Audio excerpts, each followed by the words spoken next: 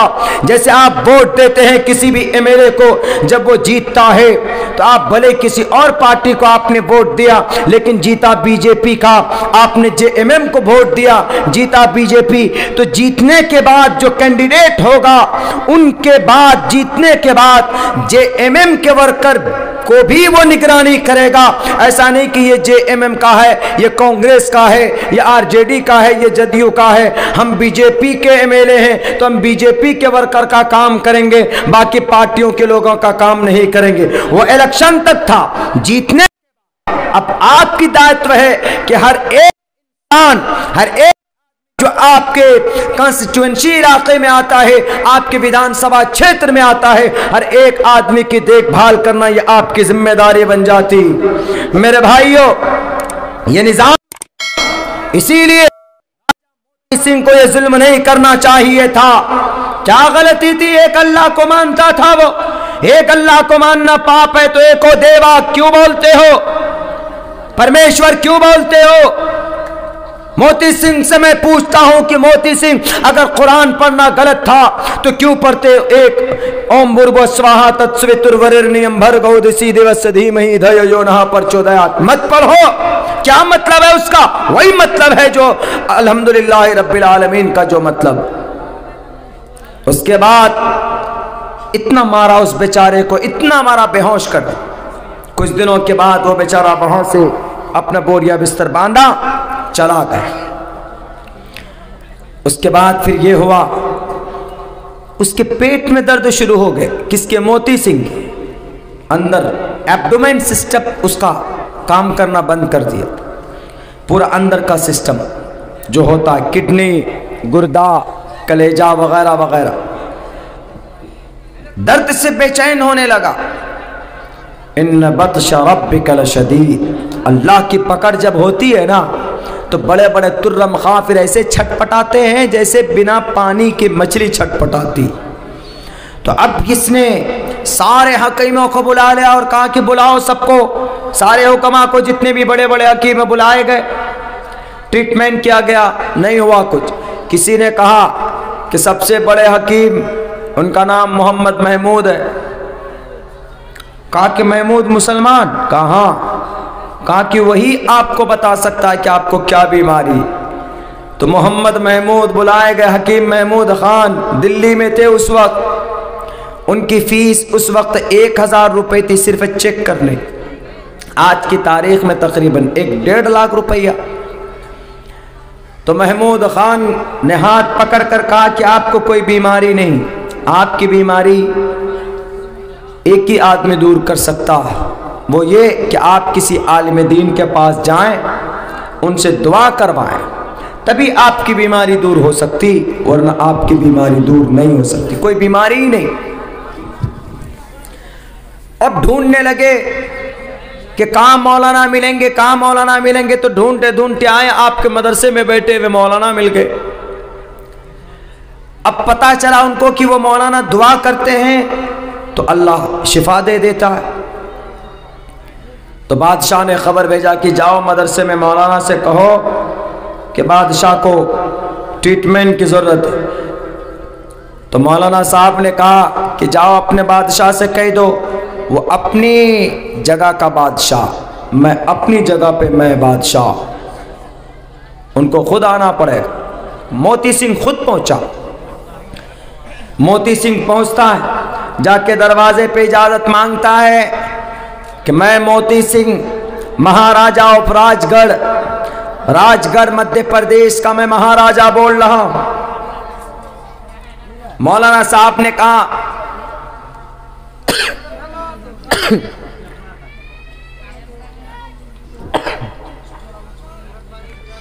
مولانا صاحب نے کہا کہ جاؤ میں کسی بھی راجا سے 12 بجے سے پہلے نہیں ملتا. اس نے کیا کہا تھا کہ میں 12 بجے سے پہلے کسی مسلمان سے نہیں ملتا. اب اللہ نے ایسا نظام بنایا، جیسی کرنی ویسی برنی، ٹٹ فوٹ ٹیٹ. اب اللہ نے ایسا نظام بنایا، اس نے کہا کہ جاؤ اپنے بادشاہ سے کہہ دو کہ میں 12 بجے سے پہلے کسی مہاراجا سے نہیں ملتا، جو کرنا ہو کرے. اب وہ تو خود تڑپ رہا تھا، پیٹ میں اندر میں گڑگڑی ہو رہی تھی اس کی. اب وہ کیا کرتا اس بادشاہ کو، بادشاہ کیسے غصہ کرتا، اس کو تو اپنی جان بچانی. فوراً سمجھ گیا بادشاہ کہ میرے اندر جو بیماری آئی ہے مسلمانوں سے نفرت کی وجہ سے آئی. کیوں؟ مولانا کو پتہ چل گیا. تو آ کر ہاتھ جوڑنے لگا کہ مولانا معافی مانگتا ہوں، ہماری غلطی معاف کر دیجئے، ہم توبہ کرتے ہیں اللہ سے، اور ہمارے لیے دعا کیجئے اللہ تبارک و تعالی ہماری اس دکھ کو، ہماری اس پریشانی کو دور کر. تو مولانا صاحب نے دعا کی.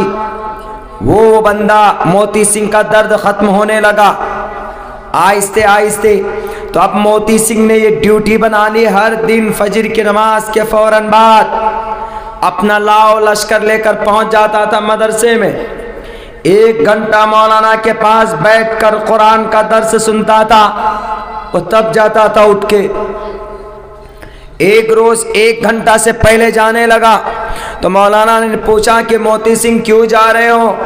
انہوں نے کہا کہ سر آج میں نے اپنے بھگوان کی پوجا نہیں کی، اسی لیے میں جاتا ہوں، جلدی سے بھگوان کی پوجا کروں گا. تو مولانا نے کہا کہ تم کون سے بھگوان کو مانتے؟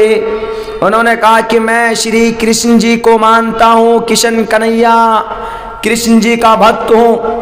تو مولانا نے کہا کبھی دیکھا کشن کنہیا کو؟ کہا کہ نہیں دیکھے. کہ میں پاپی، میں ناستک ہوں، میں انسان کیسے دیکھ سکتا ہوں وہ پرماتما ہے شری کرشن جی. انہوں نے کہا اچھا پھر عبادت کیوں کرتے ہو؟ تو انہوں نے کہا کہ سر آپ کس کی عبادت کرتے؟ کہا اللہ کی عبادت کرتا ہوں. کہا آپ نے اللہ کو دیکھا؟ کہا کہ نہیں. اس نے جواب تو دے دیا. کہا اچھا ایک کام کرو. مولانا نے کہا ان سے موتی سنگھ سے کہ تم آنکھیں بند کرو. جب موتی سنگھ نے ایسے آنکھ بند کیا، کچھ دیر کے بعد آنکھ کھولا. جیسے آنکھ کھولنے کے بعد مولانا کے ہاتھ پکڑ کر کہتا ہم کو کلمہ پڑھائیے. آنکھ بند کیا، آنکھ کھولا تو اب کہہ رہا کہ کلمہ پڑھائیے. اب بھائی وہ موتی سنگھ کو کس نے مجبور کیا کلمہ پڑھنے پر؟ وہ تو آنکھ جیسے ہی بند کیا، آنکھ کھولنے کے بعد اس کی دل کی کیفیت بدل گئی. اس نے آنکھ بند کر کے کیا دیکھا پتہ نہیں. آنکھ دیکھ کر کب تک سویا، وہ کہاں کہاں پہنچا، وہ کیا کیا دیکھا. وہ ہسٹری میں اتہاس کی بات میں بتا رہا ہوں آپ کو، میں کوئی قرآن کی حدیث کی بات نہیں بتا رہا ہوں، اتہاس کی بات بتا رہا ہوں. اتہاس میں یہ بات لکھی ہوئی کہ بھارت کے اندر ایک ایسا نیتا، ایک ایسا راجا جو اسلام قبول کیا، تو اس نے کہا کہ نہیں میں نہیں جاؤں گا جب تک مجھے کلمہ نہیں پڑھائیں گے، جب تک مجھے اسلام نہیں سمجھائیں گے، میں نہیں جانے والا ہوں یہاں سے. اب مولانا کہہ رہے کہ ارے بھائی میں تجھے کلمہ پڑھا دوں گا، تو بادشاہ آدمی ہے، میری خیر نہیں ہوگی، ابھی میرا مدرسہ بھی توڑ دیں گے یہ لوگ، اسی لیے نہیں، ہم تو کمزور آدمی ہیں بھائی. جاؤ تم کو اگر کلمہ پڑھنا ہے تو پہلے سب لوگوں کو جا کر پہلے سمجھاؤ کہ I want to convert my religion, I want to be a Muslim. میں مسلمان بننا چاہتا ہوں، میں اپنے دھرم کو بدلنا چاہتا ہوں، ورنہ لوگ ہمارا موب لنچنگ کر دیں گے ہمارا. جاؤ پہلے پوچھو.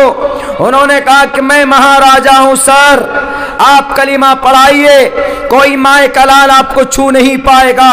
جو آپ کی مدرسے کی اینٹ کو اٹھانے کی کوشش کرے گا میں اس کے ہاتھ کو کاٹ دوں گا. آپ مجھے پہلے کلمہ تو پڑھائیے. میرے بھائیوں، میرے ساتھیوں، پھر پتہ ہے کلمہ پڑھایا جاتا ہے نانے دھونے کے بعد اس کو. لیکن وہ مولانا پوچھتے ہیں کہ تم نے آنکھ بند کر کے کیا دیکھا، بتاؤ تو صحیح. کیونکہ RSS والے بولیں گے نا کہ مولانا نے تلوار سے شاید مجبور کیا راجا کو، راجا کے پاس خود تلوار تھی، اس کو کس نے تلوار دکھایا ہوگا؟ کسی نے بھی نہیں۔ میں بتاؤں گا لوگوں کو کہ یہ کیفیت تھی، یہ چیز اس نے دیکھی ہے جس کی وجہ سے اس نے کلمہ پڑھا، اسلام کو قبول کیا۔ تو مہاراجا نے کہا کہ سر، جیسے ہی میں نے آنکھ بند کیا تو آنکھ بند کرنے کے بعد فوراً کشن کنہیا آئے۔ کشن کنہیا شری کرشن جی ایک دم بانسری بجاتے ہوئے، اور انہوں نے کہا کہ کیا حال ہے موتی سنگھ، ٹھیک ہو؟ کہا کہ ہاں سر، ہاں مریادہ پرشوتم، ہاں کشن جی میں ٹھیک ہوں، وشنو کے 8ویں اوتار پربھو میں ٹھیک ہوں، مجھ پر کرپا کیجئے، دیا کیجئے، میں بڑے بھور میں پھنسا ہوا ہوں، میرے پیٹ میں درد ہو رہا ہے۔ اس اللہ کے بندے نے، مولانا صاحب نے دعا کی تو اللہ نے میرا درد کچھ کم کر دیا۔ انہوں نے کہا کہ پتہ ہے تم میری بھکتی کرتے ہو کوئی فائدہ نہیں۔ کہا کیوں؟ کہا کہ میں وشنو کا 8واں اوتار بن کر آیا تھا۔ کب؟ تریتا یگ میں، وہ 40 لاکھ سال پہلے چلا گیا۔ کہا کہ تو؟ کہا اب میں نہیں ہوں۔ کہا اب جو اس وقت دنیا میں لوگ جس کو مانتے ہیں، یہ مولانا جس کو مانتے ہیں، تم ان کو کیوں نہیں مانتے؟ کہا کہ اور کلیئر کر کے بتائیے۔ انہوں نے کہا کہ اخیر زمانے کا جو سب سے بڑا گرو ہوگا، جو جگت پتی ہوں گے، لوگ اگر ان کو مان کر کے جائے گا تو وہی آدمی سورگ جا سکتا ہے۔ تم میری بھکتی کرتے ہو، میں مانتا ہوں، لیکن فائدہ کچھ نہیں ہونے والا، کیونکہ میں بھی اسی آدمی کی بھکتی کرتا ہوں جو انتم مہرشی ہے، جو کل یگ میں کل کی اوتار ہے۔ کہا کہ کون ہے وہ؟ کہا کہ وہ انتم مہرشی وہ مسلمانوں کے آخری نبی محمد الرسول اللہ ہے، جن کی شریعت کو، لائی ہوئی شریعت کو اور جن کے سسٹم کے مطابق اگر زندگی گزار کر کے جاؤ گے تو تم یہاں پر بھی کامیاب ہوگے اور مرنے کے بعد بھی تمہیں جنت ملے گی۔ ہمیں نہیں، ہم بھی انہی کو مانتے ہیں۔ اسی لیے تلسی داس نے کہا تھا، یہاں نہ پکش باتیں کچھ لاکھوں، وید پران سنت مت بھاکو، تبلک جو سندرم چاہے کوئی، بنا محمد پار نہ کوئی، محمد کے بغیر کوئی پار نہیں ہوگا۔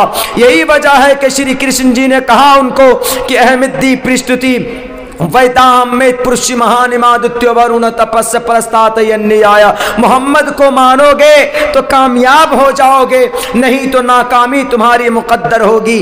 جب یہ باتیں انہوں نے سنی، شری کرشن جی نے ان کو کہا کہ موتی سنگھ مانو کن کو؟ محمد کو۔ اطیع اللہ و اطیع الرسول فقد فاز فوزا عظیما، من اطاع اللہ و رسولہ۔ اس طرح کے الفاظ جب اس کے ذہن میں اور کانوں میں پڑے تو اب موتی سنگھ نے آنکھ کھولتے ہی فوراً کہا کہ مجھے اللہ کے رسول کی شریعت سمجھائیے، مجھے قرآن بتائیے، مجھے اسلام بتائیے۔ میرے بھائیوں، پوچھو جا کرشن جی سے کیوں دعوت کی، کیوں تبلیغ کی موتی سنگھ کی؟ موتی سنگھ کو کسی نے مجبور نہیں کیا تھا کلمہ پڑھنے پر، خود سے پڑھا۔ اللہ نے ان کو، ایشور نے ان کو کھول دیے ان کے دل کے دروازے۔ اس کے بعد پھر موتی سنگھ کے اوپر کتنے مظالم ڈھائے جاتے ہیں۔ موتی سنگھ جب کلمہ پڑھ کر مسلمان بن کر اپنے گاؤں سماج جب اپنے گدی پر جا کر بیٹھتا ہے تو وہاں کے لوگوں کو کہا کہ right now from today I am a Muslim person, I converted my religion, میں نے آج سے اپنا دھرم بدل لیا۔ ٹوڈے فرام ناؤ، آج اسی وقت سے آئی ایم اے مسلم، میں ایک مسلمان۔ لوگ تعجب میں پڑ گئے کہ ایک بادشاہ جو مسلمانوں کو دیکھنا گوارا نہیں کرتا تھا، ابھی وہ کہہ رہا ہے کہ آئی ایم اے مسلم، میں مسلمان ہوں۔ شاید جادو ہو گیا، اس کے دماغ پھر گیا۔ لوگوں نے کیس کر دیا ان پہ۔ اس وقت برٹش ریزیڈنٹ تھی، کونسل بنی ہوئی تھی، تو اس کونسل نے اس راجہ کے خلاف کیس دائر کیا کہ یہ راجہ پاگل ہو گیا، یہ مسلمان بن گیا، پتہ نہیں کس نے تلوار دکھا کر ڈرا دیا اس کو، اتنا جاباز بہادر اور اتنا نڈر بادشاہ کو بھی کلمہ کسی نے پڑھا دیا، اسی لیے ان کو گدی سے اٹھا کر پھینک دیا جائے۔ کیس چلتا ہے کہاں پر؟ برٹش گورنمنٹ میں، برٹش عدالت میں۔ تو پتہ انگریز نے کیا کہا؟ انگریز نے کہا کہ ارے یہ موتی سنگھ راجہ مہاراجہ تھے، مہاراجا رہیں گے۔ رہی بات یہ کہ اگر مسلمان بن گئے ہیں تو یہ ان کے عقیدے کا مسئلہ ہے، یہ کل چل کر اگر کرسچن بن جائیں گے یا جوڈائزم بن جائیں گے تو اس سے اس کی گدی پر کوئی فرق نہیں پڑتا۔ تم کو بادشاہ ماننا ہے مانو، نہیں ماننا ہے مت مانو، لیکن ان کی بادشاہت اور ان کی گدی ایمان کی وجہ سے، ایمان لانے کی وجہ سے اس پر کوئی اثر، کوئی فرق نہیں پڑتا۔ پوچھئے جا کر ان لوگوں سے جو بولتے ہیں کہ ایک ہاتھ میں قرآن ایک ہاتھ میں تلوار، موتی سنگھ کو کس نے تلوار سے ڈرایا؟ بتا سکتے پیدا کرنے والوں؟ نہیں بتا سکتے۔ کیوں؟ تمہارے اندر وہ جانکاری نہیں ہے، تمہارے اندر وہ نالج نہیں ہے کہ جو صحیح ہو، جو ریئل ہو۔ بس اپنے گرو نے جو کہا، کتابیں بنائی جاتی RSS کے طرف سے، اور کیا کہا جاتا ہے کہ مسلمان زبردستی سے گھس آئے اس دیش میں، مسلمان بادشاہ آئے، ڈرایا، مندر توڑے، جگہ جگہ کے اوپر قبضہ کیا، اس کے بعد تب جا کر اسلام کو قبول کروایا۔ اسی لیے تو کہتے ہیں کہ اگر کوئی ہندو لڑکا مسلم لڑکی سے شادی کر لے تو وہ گھر واپسی ہوتی ہے، پریم وواہ ہوتا، اسی لیے یہ لوگ بولتے ہیں۔ لیکن اگر کوئی مسلمان لڑکا ہندو لڑکی سے شادی کر لے تو وہ لب جہاد ہو جاتا۔ واہ کیا کانسیپٹ ہے میرے بھائیوں!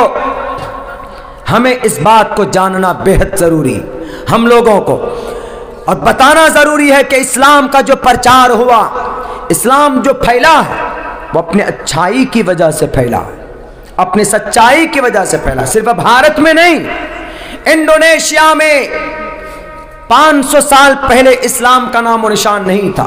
ابھی دنیا کے اندر سب سے بڑا مرکز مسلمانوں کا، سب سے بڑی آبادی اسلام کی کہاں پہ ہے؟ انڈونیشیا۔ اور انڈونیشیا میں کس نے، کوئی بادشاہ آیا مسلم؟ نہیں، بلکہ انڈونیشیا کے اندر غیر اسلامی نظریات کے لوگ تھے، لیکن جیسے ہی مسلمان آئے، ایمانداری دیکھی کہ مسلمان نماز پڑھتے ہیں، مسلمان جھوٹ نہیں بولتے ہیں، مسلمان چغل خوری نہیں کرتے ہیں، مسلمان بے ایمانی نہیں کرتے ہیں، مسلمان شراب نہیں پیتے ہیں، مسلمان تجارت کرتے ہیں تو امانت داری کرتے ہیں، مسلمان اپنے نبی کو رول ماڈل مانتے ہیں، مسلمان قرآن کے فیصلے کے مطابق زندگی گزارتے ہیں۔ جب یہ سب چیزیں انڈونیشیا کے لوگوں نے دیکھی تو میرے بھائیوں، انڈونیشیا کے لوگوں نے صاف صاف لفظوں میں اپنے وہاں کے لوگوں نے اس دھرم کو قبول کرنا شروع کر دیا۔ کس کو؟ اسلام کو۔ اور آج پوری دنیا میں سب سے بڑی آبادی اسلام کی کہاں پر ہے؟ انڈونیشیا کے اندر۔ بتاؤ کہ انڈونیشیا میں ایک قطرہ خون کسی نے بہایا؟ نہیں بہایا۔ تو تمہارا یہ دعویٰ کہ اس ایک ہاتھ میں قرآن دوسرے ہاتھ میں تلوار، یہ بات بالکل غلط۔ میں اور بھی سینکڑوں مثال دے کر سمجھا سکتا ہوں کہ اسلام کا پرچار اگر دنیا ہوا ہے تو کسی نے زور زبردستی نہیں کی ہے اسلام کے پرچار کے لیے۔ امن اور شانتی کے ساتھ اسلام کے اندر اچھائی تھی، ان اچھائی کو دیکھ کر اسلام کو قبول کرنے پر لوگ مجبور ہوئے۔ آج بھی پوری دنیا میں کہیں پر بھی مجبور نہیں کیا جاتا اسلام کو قبول کرنے پر، خود سے لوگ اچھائی دیکھ کر کرتے۔ بڑے بڑے منسٹر کی بیٹیوں نے زمین پر اسلام کو قبول کیا، کرسچنوں نے کیا ہے قبول۔ جب اللہ کے نبی 6 ہجری کے اندر صحابہ کرام چلے گئے تھے، کہاں پر ہجرت کر کے گئے تھے؟ مکہ کے مظالم، ان ظالموں کے ظلم سے تنگ آ کر کہاں گئے تھے؟ ملک حبشہ۔ وہاں پہنچے تو وہاں پر ادھر سے کفار اور قریش کے لوگ بھی چلے گئے کہ ملک حبشہ، یہ جو لوگ آئے ہیں بیان آپ کے پاس ہیں، یہ جعفر طیار ہیں، دیکھیے یہ مکہ کے غلام ہیں، وہاں سے بھاگ کر کے آئے ہیں، یہ ہمارے حوالے کر دیجئے۔ تب جا کر جعفر طیار نے کہا، حبشہ کے بادشاہ کے سامنے کھڑے ہو کر کہا کہ ہم بھاگ کر نہیں آئے ہیں، ہم تو اعلیٰ حسب و نسب والے ہیں، ہم تو خود لیکن ہم نے اپنے دھرم کو بدلا ہے۔ تو اس بادشاہ نے کیا کہا کہ ذرا بتاؤ تو صحیح، جب تک یہ کفار اور قریش کے لوگ جا کر ان کے بادشاہ کے جتنے بھی ورکر تھے سب کو رشوت دے کر خرید لیا، اور اس کو کہا کہ تم لوگ حمایت کرنا بادشاہ کے سامنے کہ یہ لوگ بھگوڑے ہیں، بھاگ کر کے آئے۔ بادشاہ کے درباریوں کو۔ بادشاہ نے کہا کہ یہ 82 لوگ، بادشاہ وہاں کا عادل تھا، انصاف کرنے والا تھا۔ بادشاہ نے کہا کہ میں ان لوگوں کو نہیں بھیجوں گا، میں ان لوگوں کو کسی بھی قیمت پر نہیں بھیج سکتا، بلکہ میں تحقیق کروں گا۔ ایک طرف حضرت جعفر طیار کو کھڑا کیا جاتا ہے، دوسرے طرف کفار اور مشرکین کے لوگوں کو کھڑا کیا جاتا ہے۔ حضرت جعفر طیار سے پوچھا بادشاہ نے کہ تم نے اپنے علاقے کیوں چھوڑے، تم پر یہ لوگ کیوں ظلم ڈھاتے؟ انہوں نے کہا کہ اے بادشاہ سلامت، ہم لوگ شرک کرتے تھے، ہم لوگ غیر اللہ کے سامنے اپنے سر کو جھکاتے تھے، ہم لوگ اپنی بیٹیوں کو زندہ دفن کر دیتے تھے، ہمارے گھر میں بیٹی پیدا ہوتی تھی تو ہم ان کو لے جا کر زندہ دفن کرتے تھے، گاڑ دیتے تھے، ہم لوگ شراب پیتے تھے، ہم لوگ یتیموں کے مال لوٹ لیتے تھے، ہم لوگ غریبوں کے اوپر ظلم زیادتی کرتے تھے، لیکن ہمیں میں سے ایک اعلیٰ نسب والا، ایک اعلیٰ حسب و نسب کا مالک، ہم میں سے محمد ابن عبداللہ کو اللہ نے نبی اور رسول بنا کر مبعوث کیا، بھیجا۔ ہمیں انہوں نے بتایا کہ لوگوں ایک اللہ کی عبادت کرو۔ ایک اللہ کی عبادت کرنا کیا گناہ ہے؟ انہوں نے کہا کہ یتیموں کے مال کو مت لوٹو، انہوں نے کہا کہ تم شراب مت پیو، ہمارے محمد نے کہا کہ شراب مت پیو، شراب برائیوں کی جڑ ہے۔ آج جو ہمارے نوجوان شراب پی کر تباہ ہو رہے، آج جو ہمارے سماج کے اندر شراب کی بیماریاں لگی ہوئی، آپ کے علاقے میں شاید کم ہو، لیکن نوجوان طبقہ آج کل زیادہ شراب پینے میں، شراب پی کر اپنی زندگی تباہ کر رہا۔ میرے ساتھ اور میرے نوجوان بھائیوں، شراب بہت خطرناک چیز ہے۔ شراب آدمی اپنی ماں سے بھی زنا کرنے پر قادر ہو جاتا ہے، شراب پینے کے بعد بیٹی کے ساتھ بھی منہ کالا کر لیتا ہے، آدمی اپنی بہن کے ساتھ منہ کالا کر لیتا ہے۔ شراب کے بعد شراب اس لیے بہت خطرناک چیز ہے۔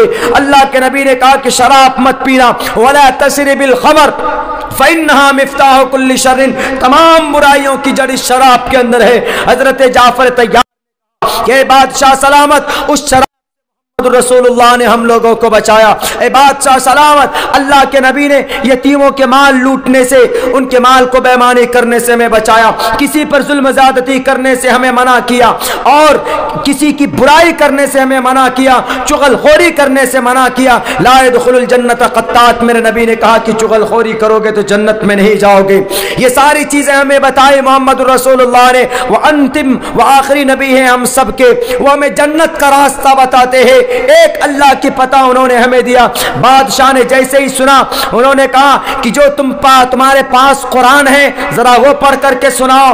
تو حضرت جعفر طیار نے سورہ مریم کی آیتیں پڑھ کر سنانی جب شروع کی، جب انہوں نے حضرت مریم کا واقعہ سنا، جب حضرت عیسیٰ کے واقعات انہوں نے سنے، تو بادشاہ رونے لگا۔ انہوں نے کہا کہ اے قریش کے غدارو، تم لوٹے رہے، جھوٹے ہو۔ یہ جعفر صحیح بول رہا ہے، کیوں کہ میں نے اپنے بائبل کے اندر جو چیز دیکھی ہے، پڑھی ہے، وہ آخری آنے والے last messenger, there is no God but one God, Muhammad is the last messenger of one God، محمد اس دنیا کے آخری نبی ہوں گے۔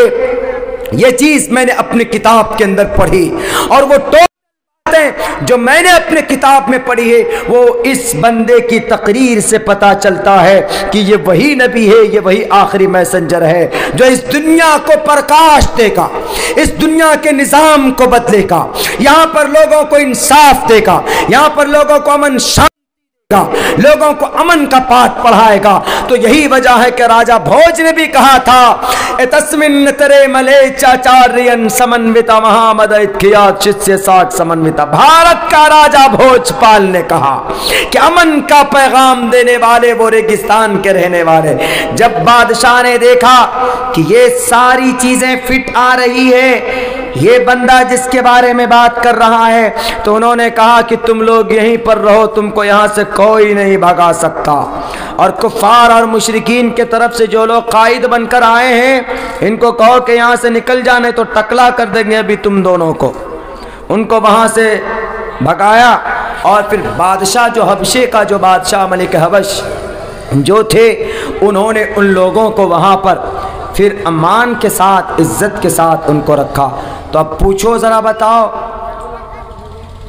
کون سا ایسا خوف اور ڈر دکھایا اس بادشاہ کے اس نے مان لیا؟ اچھائی دیکھی، چین میں اسلام گیا، جیانگ ہوئی شہر چین میں، چین میں تو نہیں مانتے اس وقت میں، لیکن چین میں اسلام کا جھنڈا گاڑا حضرت سعد لبید رضی اللہ تعالیٰ عنہ۔ چین میں، چائنا میں، انڈونیشیا میں کیا ظلم و زیادتی کی گئی، آج اسلام کا پرچہ بلند۔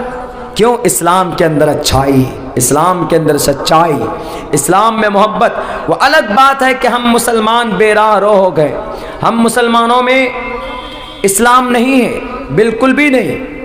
میں نے کل بھی بتایا تھا، میں وہ آج بتاتا ہوں کہ جو طریقہ آج ہم لوگ یہیں ہرن پور میں ایک ہاسپٹل میں گئے، ایک ہاسپٹل میں پہنچے شام کو گھومتے ہوئے، یہاں آنے سے پہلے جیسے ہی پہنچے انہوں نے اتیتھی دیو بھوا کہا کہ مہمان جو ہوتے وہ بھگوان سمان ہوتے۔ انہوں نے سواگت کیا، بٹھایا کہ سر بیٹھیے۔ ہم لوگ بیٹھے، ڈاکٹر صاحب ہمارے ساتھ تھے، چائے لائے، بسکٹ لائے، چائے بھی پی، ہم نے بسکٹ بھی پی، بہت دیر تک بات چیت ہم نے کی۔ میرے بھائیوں آپ کو تعجب ہوگا، وہ ہندو کا ہے، بن رہا ہے نیا ہاسپٹل، آپ لوگوں نے بھی دیکھا ہوگا، اس کے اوپر پہ تھے ہم لوگ۔ آخر وقت میں ان کی جو انکساری تھی، تواضع، ہم مسلمانوں میں نہیں ملتی وہ چیز۔ انہوں نے کہا کہ سر جا تو رہے ہیں لیکن نیکسٹ بار جب آئیے گا، اگلے بار تو ابھی دعوت قبول کر لیجئے، ابھی قبول کر لیجئے، اور ذرا کچھ اچھا سجیشن دیکھ لیجئے کہ سر کیسا لگا آپ کو ہمارا یہ، سر ہم یہاں کچھ اچھا کرنا چاہتے ہیں۔ یعنی ایسا لگ رہا تھا کہ جیسے وہ بولتے ہیں نا کہ پیر مریدی والا، وہی تھا، ہم ان کے پیر ہوں، وہ ہمارے مرید ہو، صدیوں سے جانتے ہو۔ یہ اخلاق تھا ان کا ملنے کا کہ سر پانی پیجئے، سر چائے پیجئے، سر لیجئے۔ ہم نے اگر کچھ مشورہ دیا تو ہاں سر یہ کریں گے۔ ہم نے کہا کہ یہاں پر لوکل میں جو جو چیزوں کی لوگوں کو ضرورت پڑتی ہے آپ اس ہاسپٹل کے اندر میں پرووائڈ کرائیے گا۔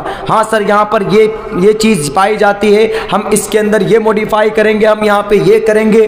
یعنی ان کو ایسا ہم کو لگ رہا تھا کہ وہ ہمارا بہت قریبی دوست ہے۔ کون تھے؟ نان مسلم۔ یہ طریقہ ہم مسلمانوں میں نہیں ہوتا، ہم مسلمانوں میں یہ اخلاق نہیں ہے، ختم ہو گیا۔ میں نے کل ایک بات تقریر میں کہی تھی، آج بھی کہتا ہوں، ہمارے نبی کا یہ طریقہ تھا، خند پیشانی سے لوگوں سے ملنا۔ ایک مرتبہ ملتے تھے، صدیوں کے لیے دیوانے بن جاتے تھے محمد الرسول اللہ کے، اتنا اعلیٰ معیار پر تھے، اخلاق کے بلند مقام پر محمد الرسول اللہ۔ لیکن آج ہم لوگ ایسے نہیں ہیں، ہمارے ٹوٹل کے ٹوٹل جو محمد الرسول اللہ کے اخلاق تھے وہ غیروں نے اپنا ہے۔ آپ کسی بھی انگریز سے جا کر ملیے، آپ ان سے بات کیجئے، how are you, I am quite fine and you، ہنس کے بات کریں گے۔ where are you coming from، I am coming from USA، India, بات کریں گے، محبت سے ہنس کر بات کریں گے۔ اب یہ ہمارے بھارت میں مسلمان ایسا ہے، سلام کرو تو جلدی جوابوں نہیں دیتا، اور جواب دے دے چھوٹی موٹی بات ہوگی تو ایسے لڑیں گے، مطلب کوئی دکھتا ہی نہیں ہے ہمارے بیچ میں اخلاق اونچے مقام پر۔ کسی بڑی کمپنی میں جائیے تو آؤ بھگت، جیسے آپ ان کے بھگوان بن کر کے آ رہے ہیں۔ ہمارے یہاں اگر کہیں پر بھی، ہر جگہ پر، ہر طبقے کے اندر، چاہے پڑھا لکھا طبقہ ہو کہ چاہے دانشور طبقہ ہو کہ چاہے گاؤں دیہات کا طبقہ ہو، مسلمانوں سے وہ چیز چلی گئی میرے بھائیوں، جس کی بنیاد پر آج صرف ہم لوگ نام کے مسلمان رہ گئے ہیں۔ اور یہی وجہ ہے کہ سیرت رسول کو اٹھا کر ہم نے پیچھے ڈال دیا تو اللہ نے ظالموں سے اپنا کام لینا شروع کر دیا۔ انگریز بہتر اخلاق پر رہتے، انگریز صفائی کی حدیث پر عمل کرتے، انگریز امانت داری کی حدیث پر عمل کرتے، انگریز کسی کی چغل خوری نہیں کرتے، انگریز دھوکہ کسی کو نہیں دیتے۔ یہ تمام چیزوں پر عمل کرنے والے انگریز، ظاہر سی بات ہے کہ آج دنیا کے اندر کامیاب ترین کوئی قوم ہے تو وہ انگریز ہے۔ یہود و نصارہ غیر کامیاب ہے کہ ہم لوگ کامیاب نہیں، کہیں پر بھی کسی بھی میدان کے اندر ہم لوگ ذلیل اور رسوا ہو رہے ہیں۔ میرے بھائیوں، وقت چونکہ بہت ہو چکا ہے، آپ لوگ بھی اوب چکے ہیں، اب میں بھی تھک چکا ہوں، لیکن اتنا میں کہوں گا کہ اس سوال کا جواب ہم نے آپ لوگوں کو دے دیا ہے۔ وہ جو سوال ہم نے کیا تھا اس آدمی کا جو سوال تھا وہ سوال یہی تھا کہ ایک ہاتھ میں محمد کا قرآن، دوسرے ہاتھ میں محمد کی تلوار تھی، تب جا کر اسلام پھیلا۔ ہم نے ایسی سینکڑوں مثالیں آپ کے سامنے رکھی جا سکتی ہے، ہم نے 2-3 مثالیں آپ کے سامنے رکھی جس کی وجہ سے آپ یہ اندازہ لگا سکتے ہیں کہ محمد رسول اللہ نے کسی کے اوپر کوئی ظلم زیادتی نہیں کی تھی اسلام کے پرچار کے لیے۔ اور بھی بہت سارے ایسے واقعات ہیں جن سے ہم پڑھ کر یہ ثابت کر سکتے ہیں کہ محمد رسول اللہ نے کسی کو اسلام کا پیغام قبول کرنے کے لیے کسی کو آپ علیہ السلام نے مجبور نہیں کیا تھا۔ میرے بھائیوں، بس اللہ سے دعا کیجیے کہ اللہ تبارک و تعالی ہم تمام مسلمانوں کو اس پر عمل کی توفیق عطا فرمائے اور کہنے سننے سے زیادہ اپنی زندگی کے اندر اس کو داخل کرنے کی توفیق عطا فرمائے۔ بہت بہت شکریہ، جزاک اللہ۔ السلام علیکم ورحمۃ اللہ وبرکاتہ۔